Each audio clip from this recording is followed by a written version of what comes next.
Good afternoon, everybody, and welcome to Stall Talk. I'm Kendra Dixon. I'm so excited. We're on episode 6 of what we call Stall Talk, and we are all about the mental health of horses and learning how to remove the mental blocks that are keeping our horses stalled.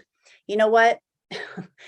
More times than not, there is a mental issue going on instead of a physical limitation. So yes, we do need to be good stewards of our horses. We need to rule out physical pain, but there are so many riders out there right now who are battling frustration and not understanding why nothing is working, not able to understand why your horse is not responding to your hands and why you keep buying all of these different products and bits and headstalls and saddles and supplements and going back and forth to the vet and investing in all of these other awesome therapies, which is a good thing. But if your horse is not working, therein lies the problem. So at Stall High, we are actually addressing the problem at the root issue at an emotional level and making sure that our horses are mentally as healthy as they are physically fit. Today's Stall Talk is brought to us by Jake Whitman. He is a performance farrier. He's a performance farrier out of Weatherford, Texas. I owe Jake so much success and credit for the success that I have had in my career with my best horse, which is this red roan pony, Dover. Ran him for a lot of years on the pro circuit. That horse right there, I owe him a lot too. Man, did I learn a lot from Dover. He's 24 now. He was able to get me into the top 15 on multiple occasions, top 15 world standings. And I'm really excited for an opportunity to go back. So I've got some young horses in training, and we're going to talk about today the struggle of knowing, when do I speed up? When is my horse ready to speed up? Or when do I need to slow down? So thank you, Jake Whitman, for sponsoring today's episode. If you have questions about your horse's feet, if you suspect that things aren't quite adding up and you just don't know who to ask for a secondary glance, get with us. We will partner you with Jake Whitman so that you can have a private consult, or you can just send in some photos. We have a link for that. He has an express consult where you can send in pictures of your horse and a video of how your horse is traveling, and Jake will help you get started to make sure, if nothing else, peace of mind that you are putting the right shoes on your horse. Our guest speaker today is Danny Powers. Danny, how's it going? Hey, Kendra, it's going good. How are you? Thanks for having me. I'm good. Look at your beautiful artwork in the back. Thank you. Yeah, that's hers, guys. Yay. So not only is she an amazing horsewoman and a great friend, has been for many years, but she's also a very skilled artist. Danny, I just love how you express what's in your heart, and it comes out on canvas, and it's very bold. And you're very bold, but you're also very refined. That's hard to accomplish. It's hard to accomplish in the saddle too. Oh, thank you. I appreciate that. So what's your hard stop today? Because you're at work and you only have, 20 minutes? Let's see. I have about 20 minutes. So 12:20, if that works. Lori, will you cut us off when she needs to go? All right. So we're talking today about, oh man, do I speed this horse up? Do I slow down? And I struggle with that for so long. And I can't tell you how many times I've been heartbroken, to have all of my hopes and dreams wrapped up into one horse. And I spent so much time doing everything just right. And I kept that horse slow for so long. But when I would get ready to go to the barrel race and add speed, it was horrible, like devastating disappointment, embarrassment. He would act like, or she would act like they never saw a barrel. So can you relate to that? Tell us a little bit about your story and how are you handling this challenge right now? Yes. So for those of you who don't know, I have a 3-year-old, and this is my first year trying to futurity. And so we hit the mark where I feel like there's a fine line, and especially with this horse, she's definitely one that likes to touch the water and then she'll dive in. And so I was either going to ask her to add speed and have her figure out her feet, because sometimes you kind of got to give them that little push, and they figure it out along the way, and they realize they're actually more comfortable, and it's not so scary to run, because some of them have just never honestly opened up and ran.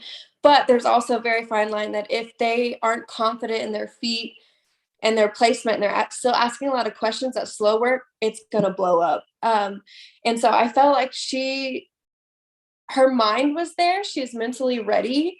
But she was still asking a lot of questions, and I wasn't getting the fluid and consistency around the turns, even at a walk. And so I came to you because I just felt like we were at that line where she's either got to be pushed over the edge, or we have to take it back and answer those questions around the turn.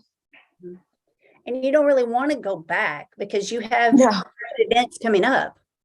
Right. Yes. We have November is when we need to get started and rolling. So we need to be talking about speed like last month. Yeah.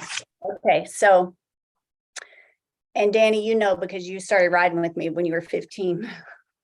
So my theories, my style is something that is in the complete opposite direction of what most barrel trainers will teach and will train and will teach at clinics and will instruct their horses to do. It took me a lot of years to find the confidence to develop my own signature style. And it was born out of necessity. It was born out of frustration because I tried everything they were telling me to do. It was not working. And I wasted so much time and so much money. And I got to the point where I mentally couldn't take it anymore. I felt like such an utter failure until one lady came along at the right time and talked some sense into me. And she said, basically, don't ride in the direction of the crowd. Stop listening to people, start listening to your horse. I like what you said about if she's still asking questions at a run. Well, whatever you can pick up on at a walk, there's your sign. It's going to happen at a run. If they are confident and competent at a walk, they are more apt to be confident and competent at a run. But if you detect something fishy, or if you're not super dialed in on the anatomy, the structure, the placement, I become so hyper focused when tracking through a turn at a walk that, I mean, I'm acutely aware of, I want to feel every vertebrae almost as it follows the one in front, like super concentrated, so that I can explain how my horse needs to handle their form and their posture so that it's easy to carry over at a run. Yes. So give us a quick replay. What in your mind, when you got this mare, because you kind of had a break there for a minute, you did really well with your first real rodeo horse. And then for whatever reason, you decided to kind of change up and follow the crowd for a minute, which is okay. I'm glad you did. Yes. So, like you said, I barrel raced for a long time, and then I completely got out of it. And it was about 6 years until I decided to get back into it. And I wanted to try my hand at futurities. And I know there were some things I feel like I hit a wall with barrel racing. And so I knew I needed to grow, and I've never done futurities before. And I kind of was doubting my abilities to get back into it. So I just started looking, and it's easy to kind of follow the trends, and drills feel like a quick fix. You're like, oh, if I do this drill, then it's a quick fix here. But I was quickly reminded by this mare that it's more simple than we think. We don't have to make it super complicated. And if you just trust them, and that's what I learned with your training is to just, if I trust the points and send them in, they're going to work, and to hold them accountable, and they will do their job. And so it didn't have to be rocket science. And it's kind of a breath of fresh air, because when I went back to your place, it's like, oh yeah, I don't have to, there's not so many different things I have to do, and I don't have to coddle her. And so it just kind of reinforced that method of training, and makes it so much easier. So how has she handled it? Because it's been what? Tomorrow will be a week. So you were here a week ago Wednesday. And I just immediately felt some things watching her on the ground. I had my gut instinct, okay, so I would address this. I would address this. This is what I want to work on with Danny while she's here. How has How has she handled the past week? What changes do you see in her? It's really funny because I don't know if most people would pick up on it unless they really know the mare. She's very sweet and laid back, and I noticed around certain people she'll be kind of a show off, but she carries herself so much better now. She's confident in herself, and so I ended up taking her this weekend to an arena. My goal was to, let's use an alleyway, let's ask for some more speed. They ended up flooding the arena, and so we had to completely change our approach and plans because it wasn't a situation where I could just send her in. So I did take her through an elope, and keep in mind that she started on the pattern in June, and so high loping was still kind of new to her, and she smoked her first and second turns so well. There was a huge mud puddle on the third, so she kind of like asked some questions, but she ran through water. She smoked her turns. She was just like carrying herself, a completely different horse. Made me cuss her on the turn. That was new. Now I was like, okay, now I know she can handle herself. So then I took her to a different arena where I knew I could add speed and use an alleyway. And she made a run as if she's been running for a long time. And so I was like, okay, now I'm more confident in entering. And she's hunting the pattern. She's not waiting and wishy-washy. And so I was very, very happy with the results that quick. Cool. I could see it. I could see a difference from when we started the barrel pattern last Wednesday and when we ended. And even though that would have been considered a long session, okay, for a typical horse, I don't even think we worked that mare more than 30 minutes, maybe less. And that's a long one just because I was talking so much, explaining. She didn't need 30 minutes. Right. But you could see a difference in her demeanor. Her eye changed, her head, her posture, the way she was carrying herself changed. I think she had a moment of, wow, Yeah. I did. She had a moment of accomplishment. And then when she gets an opportunity to carry that over, to go take a pop quiz or go take a test away from home and then ace it, we know what that does for our confidence. Yes. It's the same for horses. For sure. It's really cool to see. And she definitely takes ownership now of her spots, her points. And so it's not, I'm not saying like she's taken off or getting carried away. She still is doing her job, but she's not waiting for me to tell her like, let's go here. And we used to call her Pokey Oakley, and it was like having to push her to her points. Now she's like, I'm going straight to my point. I'm gonna sit and work. So it's really nice. And it just makes it fun to barrel race again. And how old is she? She's 3. So this will be, she was started late as a 2-year-old in November. And then this coming November is the start of her 4-year-old year for fraternities. Okay. So I know there's somebody listening right now because we're going live on Facebook, YouTube, TikTok. I know there are people hearing you right now saying, what? Come again? Like last week, she was still acting like, kind of a little bit lost and questionable. And then a week later, she feels like a rodeo horse and she's 3. Yes. That's the beauty of simplicity and not micromanaging, not drilling the barrel pattern. And I noticed you'd been doing some drills. You'd been trotting around. Tell us kind of some things that you were doing, and what did you notice happen?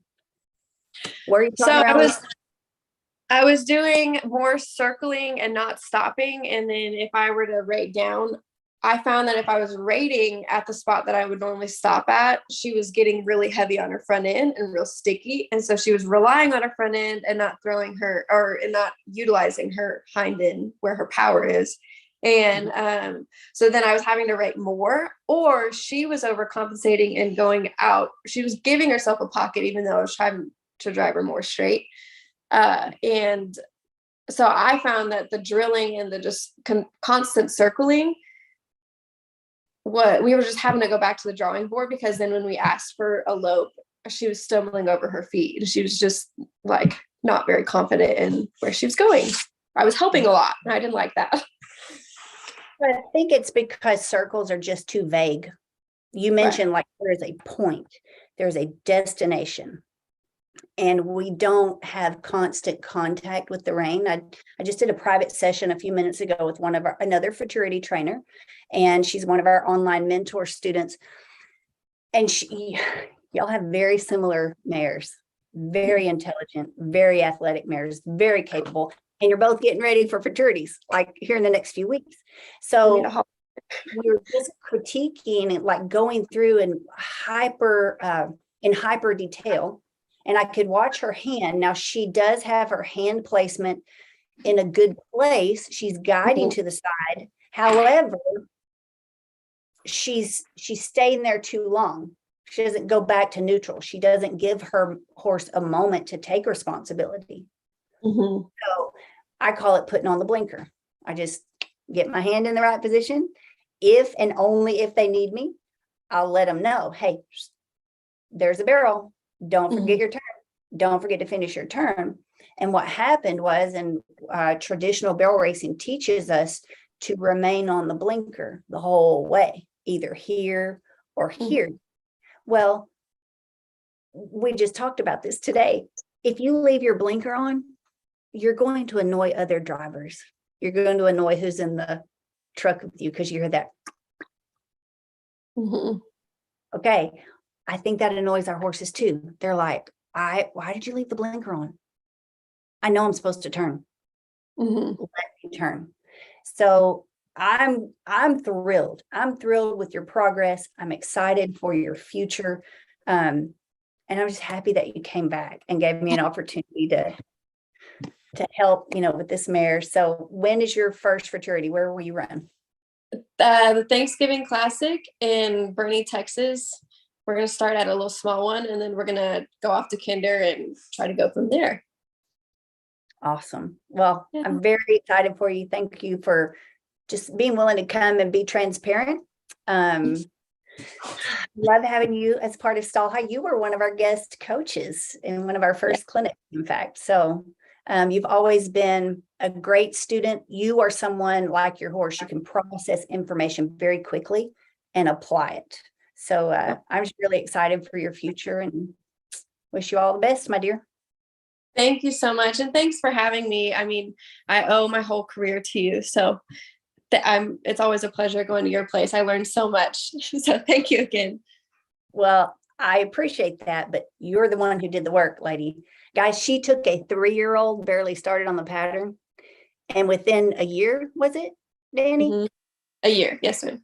Yeah, within a year, you were setting arena records and outrunning some really tough pro rodeo horses. Danny was 15 at the time on a not so easy to ride 3-year-old. Mike cool. That's Danny Powers. That's on you.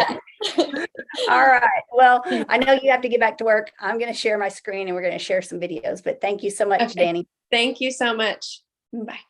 All right, guys, if you're still watching, we're going to get into something called Review My Ride. And this is where we're going to go through some videos that have been turned in over the week and dissect them stride by stride. All right. Once again, thank you to Jake Whitman, Performance Farrier Consulting. If you have questions about your horse's feet, reach out to us. We'll get you an appointment with Jake. Personally, you can send in some photos if you want peace of mind. Send in 4 photos and a video of your horse. Let's start with success. Wow. Oh my gosh. This is like a brand new horse and a brand new rider. Mindy is one of our mentorship students. She's been riding in the online program since we started in January. She's been to every one of our online clinics since we started last March. We now have over 300 hours in the library. So if you are struggling with your horse, you've already done everything you should do to rule out physical pain, but it's not working. There's a mental root. There is a mental block to blame. That's what we're going to solve at Stall High.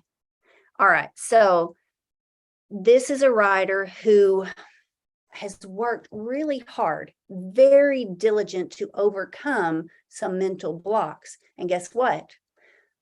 As we get into Stall High and we're courageous enough to look in the mirror, It's the horse that brings us here, right?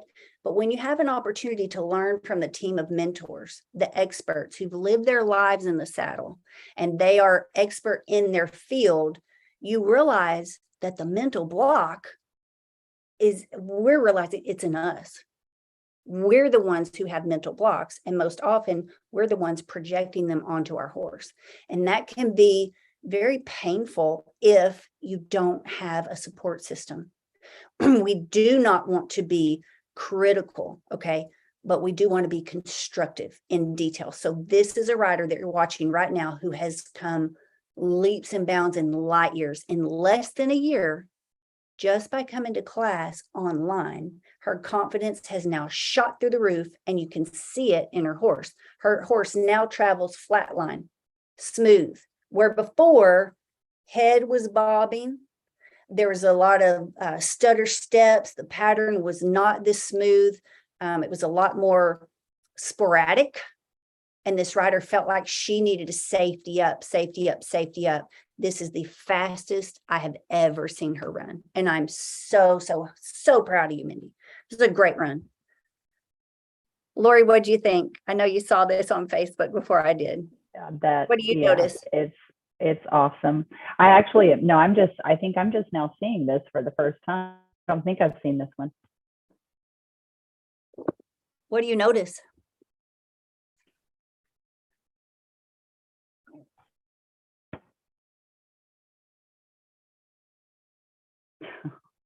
Her confidence. I mean, she's staying seated and grounded in the saddle. Paint looks like she is having a blast. Mm-hmm. And that's one thing that we've really helped. It's helped me too. In my opportunity to be a coach, to teach and to share what I've learned over the course of my lifetime, it's helped me to be challenged in new ways to articulate what I've learned. And so what I think made a big difference for Mindy, and it's even helped for me too this year, practice what I preach, because this horse loves her job so much, we had to take Mindy out of it. And I challenged Mindy not to consider this as her race. She is simply a technicality. It is Paint's race. Paint's the one who wants to go to this party. Paint is the one who loves this activity the most, but Paint needs Mindy to sign the entry form release form. So she can't compete unless she has a rider on her back. So it's really more about Paint. And guys, if you really value horsemanship, and a lot of people claim that they do, but their riding is contradictory. If you really appreciate horsemanship, it's about the horse. It's about the horse being in the spotlight, not ourselves as the trainer or the rider. So I'm super thrilled with this. Cheryl, do you have a minute to share what you notice in this run? Yeah, I do. I noticed that Paint, before, they were struggling. So Paint would bobble and pull off, and she's much more smooth and fluid through her turns. Paint looks more confident to me. Mm-hmm. And Mindy's kicking between the barrels. That's wild. So in one hand, like, you have gone from this like super aggressive hustle rider to uber calm, and your horse is running faster. And Mindy's turning into a more aggressive, confident rider. And it pays to know your horse and what your horse needs. Absolutely. And so, thanks for sharing. All right. So here comes, this is a new rider. She just submitted her video this week. I just did her review my ride yesterday and challenged her to see things in a new light. So I'm really excited. This rider is going to be joining us soon in the mentorship class. Very, very talented mare. And this rider, I sent her an email this morning and I told her, like, you are way too handy to follow the crowd. This gal can ride. But like me, she got overwhelmed in the process. And I got frustrated because I didn't understand why the traditional methods weren't working. Why was my horse falling apart? Why was I crashing barrels? Nobody could really answer that for me. And it didn't matter how many products I bought or how many saddles I tried or how many horse changes I made.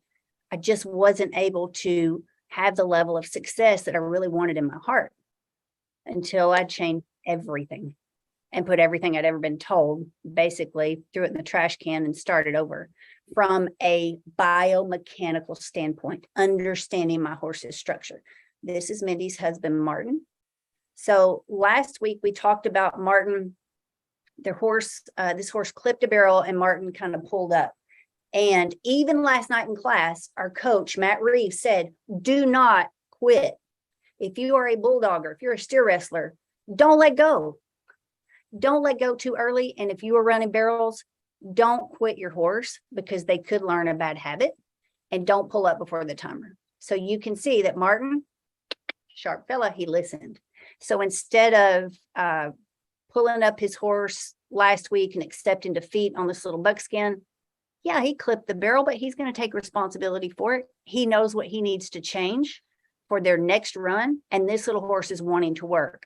Therefore, the horse will continue to want to work and not learn. And not every horse will do this, but some will. They'll learn how to get out of work. So please don't pull up, guys, unless there's a physical emergency. All right. So they had asked me, they sent in this video. This is an older paint. This is not Mindy's paint. It's like her Twinkie. It's her twin. This is one that they had asked a question on. The exhibition had gone just fine. Why did it fall apart in a run? Why does this horse all of a sudden, go from, I just made a pretty exhibition run to now I'm not willing and I want to exit the arena? We haven't had a chance to talk about this in class. We'll get to it tonight. And I want to first ask this rider, what was the purpose of investing in an exhibition? Had the horse, because the horse made a great run last week. So did something happen during the week that caused him to doubt the horse's decision and the horse's ability, that the horse is automatic and seasoned? And why was that exhibition justified? And the reason I ask is because many times, guys, we're paying for exhibitions saying our horse needs it, and it's really us. We're the ones who need that. But it's time to level up. I think it's real easy to get stuck in that uncertainty, just like we talked about with Danny's mare. When you just trot circles and trot circles and trot circles and trot circles and trot circles around that barrel, your horse kind of zones out and you lose that focus point. You lose that very clear definition of, this is exactly where I need to be. This is exactly what I need to do with my posture. This is exactly where my feet need to land to execute a winning run, a successful turn. We lose that, and you can lose it in exhibitions too, guys. So I'm going to challenge you, if you are paying for a lot of exhibitions right now, ask yourself why. And I want you to ask yourself why 5 times. Get to the root of it. There's probably a mental block in there somewhere. I'm not saying never exhibition, but I'm saying don't stay there. You should mature out of them as well as your horse. And you're looking at a very mature horse here. This is an aged gelding. Aged horses need more physical care. They're going to have more aches and pains, just like we do. So was this run expecting too much for this horse? And physically, he just said, I can't, I'm done. I wanted to, I gave you all I had in the exhibition. So we're going to find out more about that tonight in class. Let's move on ahead to the next run. Okay. When to speed up, when to slow down. All right. Here's an example of when I would slow down. This was a horse I had in training. He's going to be 6 years old at the time of this video. He handled the first barrel fine at a run. When he gets to the second, he loses his concentration. It comes unraveled. And watch how I handled it. We did not break down to a trot and trot circles.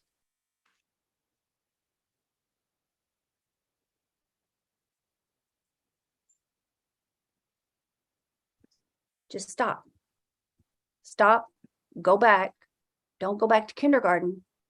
Just go back and re-explain where this horse needs to rate, what to do with the feet, every single foot placement. I wasn't berating this horse. See, my hands just real easy. Stop and think. Think about what just happened. Go back. I'm not going to send them back to kindergarten. I'm going to send them back to the last page they were just working on. And I don't have the next full run. I couldn't find that in my camera, but that's how I teach a horse. First, clarity. Simplify. That leads to clear thinking. Then they start to take responsibility. Then they become confident. After they're confident, very quickly, they become bold. After they pass the threshold of being bold, they become aggressive. And that's when you have an upper level rodeo caliber horse. So guys, just stop, go back and re-explain the material in a very clear, straightforward way. If you're interested in that, we have over 300 hours in the online library. This is a filly that was 3 years old at the time. This is what it looks like in the first few days of learning how to lope through a turn. So there's always slack in the rein. Mr. Ronnie calls it a smile. And you'll see, I had to help this mare more at the third. You see her kind of argue with me a little bit. So I'm going to put my blinker on. I'm going to check in with her, but I'm going to hand it back and give her slack. Slack. When you continue to leave your blinker on, that's when a horse cannot tolerate that pressure. The amount of force in their face, the amount of pressure applied to the bars of their mouth. That's why your horse is trying to scramble and get away from a turn. All right. I'll slow this down real quick. Watch for the slack. So she wasn't clear right now. I have to explain it, but also give it back, not do her job for her. One more time. Slack. Slack on the exit. That's my goal every day, not to do my horse's job for them. This is another 3-year-old. His name was Moses. This was his first time to travel away from home, do an exhibition away from the house. 3 years old. First exhibition away from home. How did he handle it this well? Because he knew exactly where to put his feet. When they do get away from home, they are allowed to make mistakes. I'm not going to send them back to the first day of school. Let's go back and evaluate this run right here. You'll see when he is loping in there, and this is where it's going to mess with your head for a minute. Do I slow down or do I speed up? So I'm going to ask y'all, watch this approach to the first barrel and tell me if you think I should have slowed down or should I speed up, because he's going to have questions. He's about to ask questions. Y'all watching. Question, question, question. You see his body? When you feel their body, like look at something and you feel that move, they are literally drawing a question mark with their body. They're doing that because they're asking questions. They're not sure. So, Joni, should I have slowed down or should I speed up?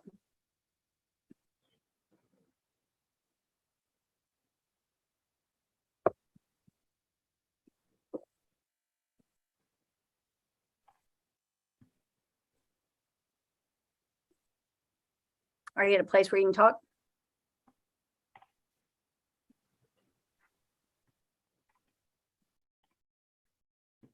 Cheryl, I'm going to toss. Oh, she says slow down. Joni said slow down. Okay. I'm Cheryl. thinking, me looking at him, he's kind of going so slow that he's got time to look around at other things, to where if he sped up a little bit, he would be focused on his job. Bingo. You just hit a bullseye. It's so easy to fall in that trainer trap and go back and slow down. And I mean, how many years did I waste exhibition money trotting? My horse wasn't ready to go to town if I was at a trot. Oh my God. I allowed them to be in a setting where confusion was reinforced. where that vague gray circle area just kept circling in their mind, but they didn't know the point of destination, nor did they understand their posture. So as he is asking questions, I should have hit the gas and treated him like a more finished horse. If he fell apart, then I could have addressed it.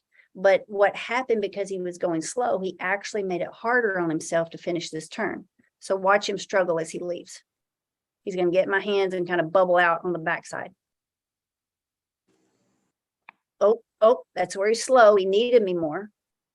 Second, it's better. The third, I love. And a lot of people get nervous right here. We talked about this. See those brakes? A lot of people are afraid of the rate. Danny said it today. Well, my mare was starting to rate too much, so I didn't want to do more rate, but she wasn't cohesive at a run when adding speed. James teaches us on Wednesdays. I've heard him say this multiple times this year. He's our equine behavior specialist. He coaches every Wednesday on Stall High. So if you are where I was and you feel stuck in a rut and you're tired of leaving the barrel race and the rodeo feeling like a failure, leaving with a big fat question mark, okay, stop riding in the wrong direction. It has never been easier, more affordable, or more convenient to fix your horse online and talk to a team of experts who are challenging status quo.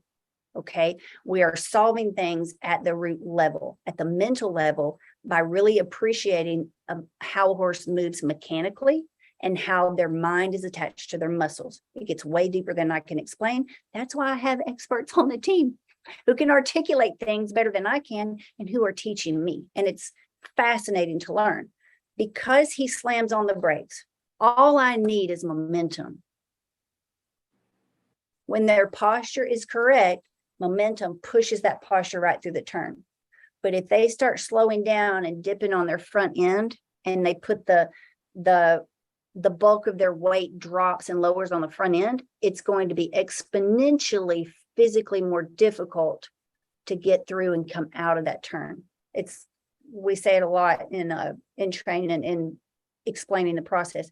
It's kind of like going in there and they're trying to do a handstand instead of keeping their hips engaged. And most riders will agree that hindquarters are important. They will agree that hindquarters are the largest muscle groups and we need to have hindquarter awareness. However, their physical riding style contradicts what comes out of their mouth. All the while, they're focused on what happens in front of them, what they can see from the saddle horn forward. And their horses are more front-endy than actually back-endy. So if I am ringing a bell, if this makes sense to you and you want more answers, we're on a mission to speak up for the horse and really wave the flag for mental health for horses. That's what's happening inside the Stall High app. Look how easy that was for him to come through that turn. That was his best turn because he had enough speed and enough rate coming through. He didn't need me. Look at the slack. That's proof positive. All right, next video, and we are wrapping up the hour here. Okay, this was Saturday. This is a 9-year-old mare. She has been my rodeo mare all year. I've taken her to, I think, only pro rodeos this year. I don't know if I even entered. I did. I took her to, not Decatur, Weatherford. I think I went to one jackpot in Weatherford with her this year. So here she is in the warm-up pen. Lori and I have been super busy because it's the final quarter of the year. We're getting ready for a huge event during the National Finals Rodeo. So I have not had an extra minute to think straight or to myself or to go get on my horse for the past month. So she pretty much had a month off. We started legging her up a couple of weeks ago just to kind of get her legs back under her. I had Frankie Gayton, who trains horses here in the barn, just had him put her on the walker, start trotting her in the refining pen because I physically didn't have enough hours. I didn't have enough time in the day to go ride her. But this is what 30 days fresh looks like. And I know a lot of people would love to warm up like this. You don't have to argue. You don't have to get your horse on the muscle. You don't have to be a bundle of nerves yourself to be a competitive athlete and to go have fun in your run, and for it to be successful for your horse as well. So here she is in the warm-up pen. I'll end us out with her run on Saturday. Lori was there behind the camera. So here's our run after 30 days of not seeing a barrel, guys.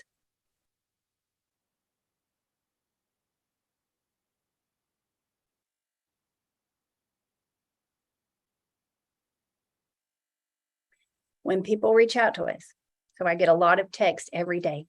I want to know how to make butter smooth turns. I want to learn how to do that. That doesn't happen by following the crowd. That doesn't happen by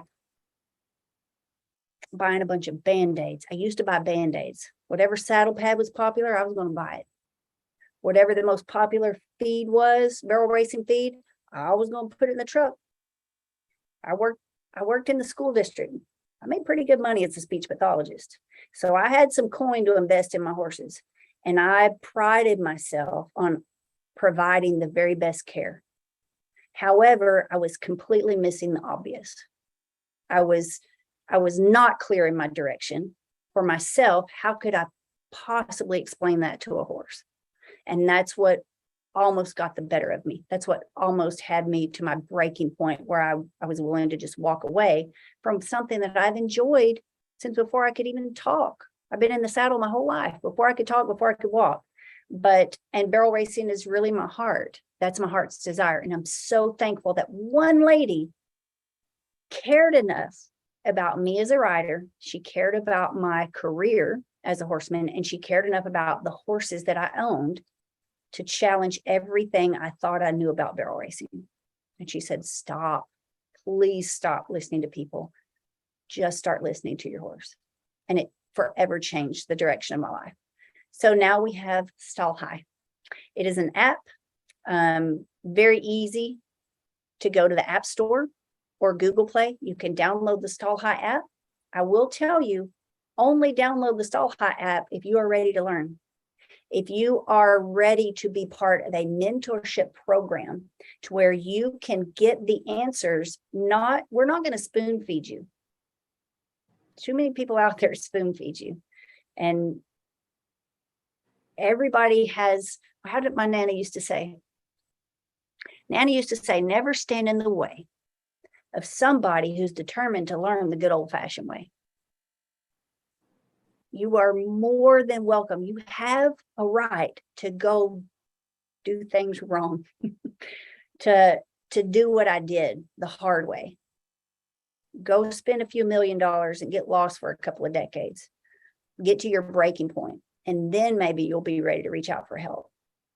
It takes courage to look in the mirror. It takes courage to go against the grain, to go in the opposite direction of the crowd. I'm going to ask a couple of our members just to speak up on that because, again, proof's positive. So, Joni, are you at a place where you could speak up? Since you joined Stall High, you've definitely changed a lot about your philosophy and how you're riding your mare.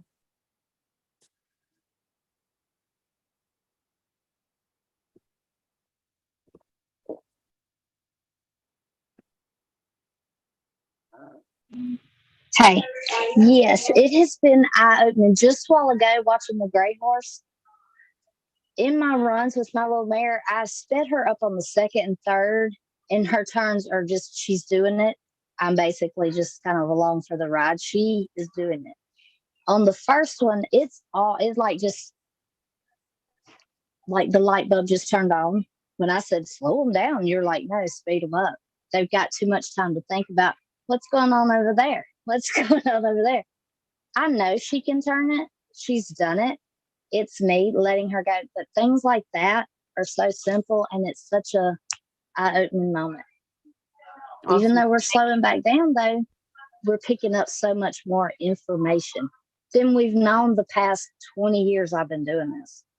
It was always, we'll circle around that barrel 2 or 3 times. Why? It's making me dizzy. No, I don't like doing that. You know, I get bored doing it. I know they do. Exactly.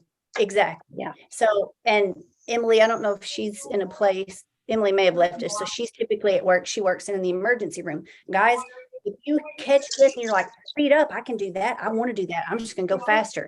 And it falls apart. Your horse does not understand the process. Your horse is not using his or her form correctly. So you're not ready to speed up. You're not ready to push through if the posture is not there. If the comprehension is not there yet. So that's what we want to help you with. And comprehension is a process. Just like Emily working in the emergency room. She didn't just apply for a job one day, wake up and say, hey, I'm going to be a nurse and I'm going to save lives. She had to get the education first. So what we're offering at Stall High is the wisdom to have the awareness to go fix your horse's problems at the root level and not be sucked into the grind and sucked into the expense of it all. I'm not saying that we aren't called to be good stewards, but some of our riders have drastically decreased their vet bills this year just by changing their posture in the saddle, changing their approach to the barrel. Cheryl, what do you think? You've jumped way out of your norm this year. Yeah, I'm a very aggressive rider, and I thought you were crazy at first for telling me to sit quiet and that my horse would run faster. And I'm a true believer. It is night and day, major difference. You're another one who processes really fast, and you didn't take insult. You did not take it as like criticism. You took it as constructive, and you immediately put it to work. So you immediately left your comfort zone. The style, how long have you been running barrels? Since I was 4 years old. Okay. You immediately just said, hey, that's been good to me, but it's time for me to be better. It's time for me to see what my horse can really do. And look where she is. Look how she is. You're seeing a whole new side to her. She's thriving. Yes. Mm-hmm. How's her personality different? She was getting really, really anxious at the barrel races. She was actually starting to have some alleyway issues where when it was time to go, she would freeze or she would scooch next to the horse next to her or back up. And since I've backed off of her, she literally just level-headed walks down the alley. I just pick up my reins and I'm like, okay. And she does her job. I love watching your videos because you just walk in there like cool hand Luke. And it's like, it's eerie. It's scary. That's what scares people. Not all that, and like whooping and hollering and coming from the back 40. You see horses like that, like fire breathing dragons. And then those horses sizzle and fizzle out. What's scary is to see someone that confident and a horse that's that level-headed and that cool, and then just go turn the clock off. That's horsemanship. That's putting the spotlight on your horse and really challenging yourself to refine as a rider. So I'm just so proud of you. I don't have words to say how like appreciative also that you're with us, that you also see the value of the moment. We have an opportunity to really impact the history of horsemanship because we've never been able to learn online like this before. And some people think, well, I can't do that. I'm just going to wait all year for a clinic. I'm a visual learner. I want to come ride with you in person. Well, that's fine, but I can't possibly share as much as we're sharing online. I can't possibly do that, even if you spend an entire week with me. I'm excited to do that. 2-year-olds last week, so I'm ready to start it all over with you. Mm-hmm. Well, thanks for sharing. Thank you all for being here. I love doing Stall Talk. This is our 6th episode. We're just getting started. I see some traction, guys. And so once we get traction, once we get a toe on the ground, we're going to start to build momentum. So I understand that we do have some live viewers right now.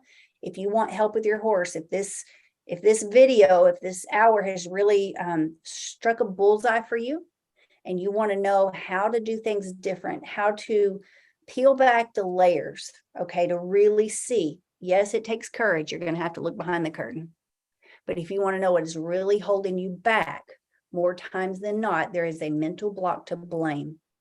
It's not about physical. I've already checked out your horse physically. There is a mental root. There's a mental reason for the plateau, for that wall that you just keep crashing into. And that's how we can help you. And it's online and it's super affordable, and we can help you starting today. So start by downloading the Stall High app. Lori, did I miss anything? I don't think so. It's good. That's Lori Roth. So she sits behind the control panel. If you have any questions at all, reach out to her, info@Stall High, or reach out to her on the app. And we would just love to meet you and learn more about your horse. Cheryl, Joni, everybody else who was able to join today, thanks for being here. And I will see y'all tonight at 6 o'clock in class. Good night. Bye. Bye, guys. Thanks, Jake Whitman, Performance Farrier Consulting. If you need help with your horse's feet, look him up at shopstallhigh.com. See y'all soon.